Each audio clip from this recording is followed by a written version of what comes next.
Hi there, guys. Good morning from Dhaka, Bangladesh. Welcome back to my channel. How are you all doing? Time is on the dot, 6 a.m. It's early morning. Our country is in a different state right now.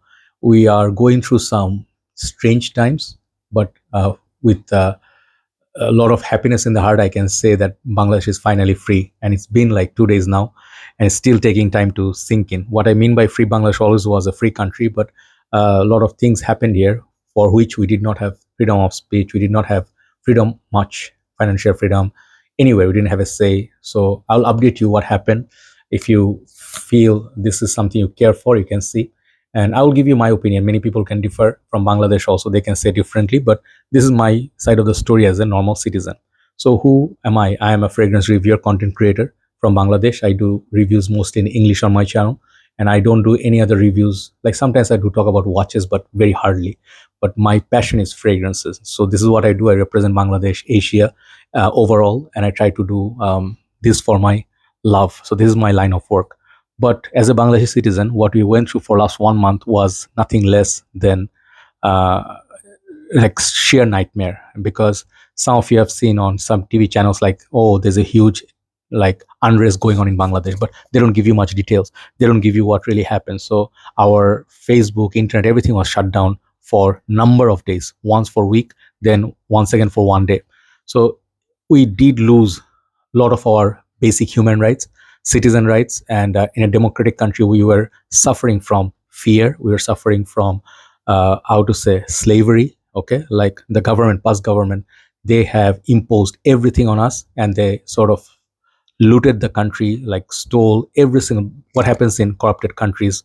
This is one of the classic examples, and there was a huge movement by students, which actually ensured the government had to resign, and our PM sort of like ran away from our country with many of our ministers. So, as you know, our PM was Sheikh Hasina. She was a daughter of our leader, Bangabandhu Sheikh Mujibur Rahman, who led our freedom fight in 1971 alongside uh, our other leaders. Okay, Ziaur Rahman was our chief of army, and then everyone, the four leaders, everyone. So this is how our country was formed. You know, we had separation from Pakistan, East West Pakistan, then it became Bangladesh. So all these things happened. But what happened after the liberation? Our country went through severe like challenges, poverty. Sometimes we had like a civil unrest, civil war, and then people mostly struggled with poverty. This is what happens in corruption. So whatever government came here, most of them went into dictatorship. Like at once they got the power, they became lost, and they became sort of how do I say, greedy and egoistic, and they became like uh, how to say, against people. They are no longer with people. They don't really bother uh, standing or coming close to people. They just declare it's going to happen, and you have to accept it. That's it. So that's not democracy, but it was in the name of democracy. All these years has been going on. People have been frustrated. People have been jobless. People have been done wrong. They have done injustice to them. And definitely, our past governments also achieved a lot of things. We don't want to lie. I don't want to lie to you that they didn't do anything for us. They did. They did a lot of good things, but when you also do bad things, corruption, and then you torture your own people, at the same time, if you do that, your achievements go unnoticed, and they don't save you. So it's very important. Country like ours, it's a lot of people, small country, a lot of people, and poverty. But if our governments, previous whichever government came, if they were honest, good, and not corrupted, the way we work, Bangladesh people are very hardworking. If you live in Middle Eastern countries anywhere, you'll see people work for little money, and they work so hard. Their shifts are so difficult. They have zero like facilities or respect outdoors. They don't live a luxurious life, and they send our country like what is it called like what's that term, remittance, so they send money back to our country, the US dollars or whatever, and that's how the country mostly runs. So our country was always somewhat afloat, and then we're still doing GDP, and then IT sector, a lot of sectors we are improving. This is all credit to our people, not the politicians. Okay, mostly our people who work so hard, and yet they didn't have any rights. Most of the time, I would say, police was corrupted. Every single government entity, you go hospital, your like court, office, everywhere you have to pay bribe to get your documents or things done. So this was a horrible thing that's been going on. Not just this government, every single government did this. So with power, a lot of people, when they come to power, became ministers and stuff, they become greedy. And I'm pretty sure many of you living in Venezuela, Mexico, they told me, bro, same thing happening here. Our African country, this is happening. Our Middle Eastern country, this is happening. And when dictators come, they are the worst thing possible. And dictators, they don't care for people. They don't really feel they have to respond to people or they have to reply. They think we're going to do whatever. People don't have the guts or the, they live in fear because the government is protected by the, police and other forces. So what happens is there is just literally huge gap becomes higher and higher between people and government. This has been going on, and people have been very, very, very disappointed, very upset. Even the people who used to support the government once, they even became fed up and they became like annoyed, and they were like getting frustrated because we are not earning much. Our uh, costs were going high, but our income was not going high. When the internet was down many times, the internet speed was down, we lost IT sector huge. Like our businesses took a huge hit. It's going to take number of years to reconstruct, to rebuild our properties, buildings. A lot of things has been burned down, stolen, vandalized. So all these things happen. It is the worst thing is it all comes down to the citizen of Bangladesh who pay taxes, who are the taxpayers, who are the normal people. So poor people, they don't have really much say because they live in a very struggling life. Their main struggle is how I'm going to eat 2 times a day, whereas we work for a better life, development, moving forward. So this all these things really took it to the next level. And then students of all universities, at first it was, I think, Dhaka University is our main university, government. And afterwards all the private university students, they went together and they said, we when government announced it once that there's going to be a quota system. So some of you are like thinking, what is this quota system? Quota system means basically they said the freedom fighters families who did fight for the country will get 50 something percent, 56% quota on jobs, means they will get the priority. There's no issue with the quota, but there are a lot of things that is wrong because there has been fraudulence, there has been lies. Just nobody even fought a liberation war who was just 3 years old. They were claiming to be freedom fighters. So this is how government was getting against the people. And when students saw this announcement, they said, we want it to be revised. They did not say cancel it. They said, I want it revised. That's the moment they were called traitors, and they were called terrorists, and they were called criminals, and all the worst things possible by our PM. And that really triggered our students. And the worst thing happened when all the ministers sent their country, like their political students, like who are the muscle men and with the weapons, to deal with the students, where the students were doing totally just sitting there, peaceful protests, and they were just, yes, blocking the roads and all that, but they were saying we wanted this thing to be reformed. And there was day after day, government was not calling them. They did not ever call them.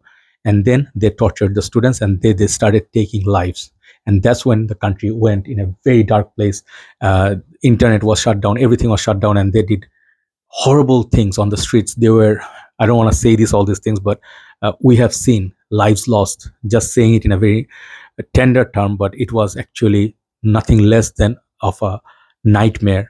People walking normally, children, people who are rickshaw pullers, like, poor people, beggars, nobody was spared.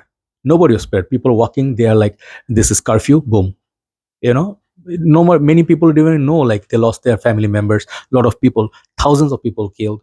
And like, how to say, like, lost lives, and also people got injured. And then the country started becoming angry, which is natural reaction, and people said, no, enough is enough, we cannot let this. And they keep using until the last day. They keep using force against our own people, our police, everything that we pay our taxpayers money. They use those forces, their bullets, on us, not us, our students. And some of these students, I just tell you, it's not just numbers. It's our brothers, it's our family members, just simple boys, such a talented. There was one boy, he was a freelancer. He used to earn 50 to $60,000 per year for government, and he was on the most successful at 5 or 10 rating. Okay, like out of 5, he got 5 or 10 out of 10. He was such a happy boy. He didn't need to do this. He was just trying to save people. He was giving water on the streets. He was taken down, no reason whatsoever. He never attacked anybody. So the thing is, the biggest achievement Bangladeshi students did without any violence, and without any, of course, violence happened later. Now people are angry. They are taking it out on the people who sort of like tortured them all these years, and bad things are happening. Yes, if you ask me, yes, revenge being taken, people who say minorities being hit, yeah, it happened. But who did it? There are certain political parties who think country can go to hell, but we have to keep our power, and we'll do any kind of manipulation, create confusion, use our media to lie. And they said the whole world that they burned down the buildings, so that's why the net was off. They are the ones who switch off the net. They are the ones who did everything. And if I understand, if the minister said they're all true, let's say it's people who we did this, right? And we are the criminals. So my question is, you are in power, you have all the forces. Why didn't you stop when all these things happen? Why couldn't you protect the country or its properties? So all these things, they have, the worst thing is they have stolen every single fund from this country. Banks are empty. We do not know how our country's future holds, but at least when finally the day came when all the students said, let's come out and we're going to go towards our PM's where she lives, and we're going to go and demand for her to step down. She did not step down at first, and the power later was moved to army, who actually sort of ensured that she has to sign and resign, and then she ran away, and she had to run away with her sister. And this was the one of the most shameful, dark chapters in Bangladesh that I never seen. Like literally, like outside my house, if you go to the rooftop, helicopters are flying everywhere. They're dropping, weapons. They are shooting, and people, children, everybody. And it was the civilians. It's just unbelievable. Every night I could not sleep. You see me missing for a few days. I was not in a normal mental state. So all these things are happening. Yes, let's address a very important issue that people say minority, like Hindus are being attacked. Yes, there are places, not in a mass scale like everywhere. So these are being spread like it's happening major way, and then all our students are doing this, and the people who want the new government is doing this. No, these are done by certain political parties. What their interest is to create a havoc so they can take advantage and come back to power. Okay, they want to show, oh, this is an emergency state. No such thing. Yes, since our government is changing, we haven't formed our new government. So in this time, all the police force ran away because they are also dealing with the students, so they are angry with them, people are angry with them. So vandalism going on, so people wanted revenge, so they ran away. So at this moment there's no security anywhere, so people are walking inside the parliament, and the things being stolen, and they're burning down things and all that. So these are happening. But right now, for a while after these things sort of happen, new formation comes, the countries go through sort of vulnerable phases. This is what's happening, and none of us are safe. If you go out, suddenly something can happen, people can rob you. There's no forces to protect you. Okay, so this is a scary time also, and we do not know, even though we are free right now, but we do not know what future holds. What is going to be our future economy? What is going to be our future leadership? Are they going to be the same as previous ones? Because our experience for last 20 or 50 years, as a matter of fact, never been good. Whoever came to power, they say a lot of good things at the beginning, but they never learn from the previous ones, and they get blinded by the power and corruption, and then they start torturing and mistreating our people. In the end, the normal people, who are the masses, who are the 18 crores of people, they suffer. We suffer. We live here, we suffer. So, for example, we want to get certain things, like we want to go somewhere, roads are jammed, there's flood everywhere. Who's supposed to take care of it? Government, right? They never take care of it. They just do. Every year they try to take fund or try to do something like we're going to change the roads, whatever. Actually, it's just stealing, and they did the worst thing somewhere as a sign of corruption. They did some good things, no need to deny that they did not do. They did a lot of good things. Government did a lot of good things previously, that they made, let's say, metro rail, then expressway. These were not here before. We're a poor country, right? And then the, how to say, the bridge, Padma bridge. So a lot of things they did good, but they actually lied to us that this is done by our money, but it was done on the loan. Okay, now we have to pay number of years. You have to pay these, with interest, these uh, debt. So in short, those who wanted to know, I'm okay, but mentally I'm not still in a very stable position. Stuff we saw, we have seen our own, because I would like to call all the people who lost their lives during this uh, horrible 1 month, the month of July. It was some of the most vivid things we got to see, and we were living in a fear. We could not even post. You cannot take names. We see it's happening. We have the proof in the phone, and they will lie in broad daylight, and they'll say, if you say something on Facebook, you will be arrested, you'll be picked up, and you'll be marked. They were doing this. Actually, they were taking screenshot of people who are supporting the students just by standing next to them. And They said we will find you one by one and you will all be tracked down. So this was the state. Can you imagine the level of fear?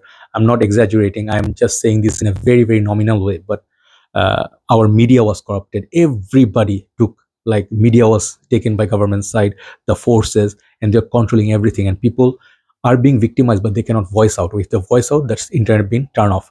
Imagine you do not have the right to say, and you do not have the right to tell, like, I want this, we are being victimized.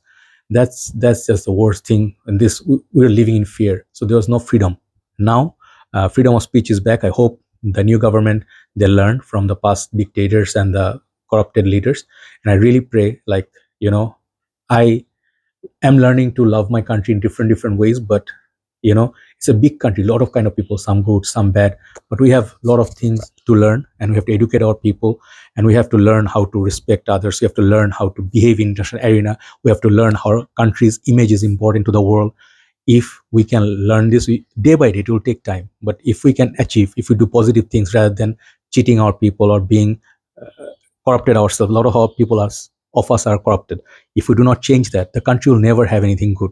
If people is corrupted, government will be corrupted too, right? So these are the things that's happening. We're living still in wait for our permanent government. Hopefully there will be security provided by army, which is not happening yet, and the police force will be back to safeguard our properties. A lot of places, shops have been robbed, vandalized, put on fire, horrible scenes. Okay, and I do not usually say this, but a lot of people will say this has been injustice. Why are you taking down Bongabandhu's the statues and everything? If you destroy the image of your own father or your own party, people will be angered day by day. Day by day, you don't have any justice, you don't have any freedom of speech, you're living in fear. People will take it out, and you not respect whoever did whatever. So this is the sad reality. Nowadays people don't care for these whole sentiments that they use to stay in power, which is sheer lie. They just wanted to rob, they just wanted to become richer. All these ministers, prime minister, whatever, who police, whatever, they have taken billions. Can you imagine billions of dollars from Bangladesh, and they just sort of like put it in Europe, Canada, UK, Singapore, and we have nothing left. This was our money. So they stole, not only stole, they also tortured, they kept us in fear. So all these things, now we have to battle, we have to rebuild the country. And I just said all these things from whatever I noticed in last 1 month. We went through terrible times. We always lived in fear. I was scared if I go out, you can lose your life, random, just someone will come, because there's no law, there's no the law, people are doing this. Okay, so keep us in your prayers, not for me, my country people. I just want these people to have happiness once in their lives, and then live in fresh air, like they will express their opinion. This is so beautiful when you can say, I love my music, or I say, I love my religion. Whatever is your thing, you can say it, express, and you can write on Facebook. No one is going to charge at you, no one's going to check your phone. They did that from roads to roads. They will take your handphone and they see if you are government or anti-government. These are the things that happen. We don't need this anymore. We don't want brutal forces on police, from police, or keeping us in fear. So whoever comes in charge, I just want to say, I don't support any political party in Bangladesh. This is my observation. I don't want to say I hate them, but these have been some of the worst people, who always say big things, but when the action requires, they always are corrupted. We don't need to see that. We don't want to see people are just kissing each other's butt just to get benefits, and then there are a lot of these agents who are working different levels, actors, celebrities, doctors, engineers, police, and they're supporting certain party, and they're coming from parties. We want our police, our law system, our everything, banks, everything to be independent, so they can act to protect everybody, not just certain particular parties, right? So keep us in your prayers, and hopefully some good things will happen. But as Bangladeshi, I'll tell you, all the fellow Bangladeshi, if you are out there, stay safe, and then make sure you take care of your property and your life.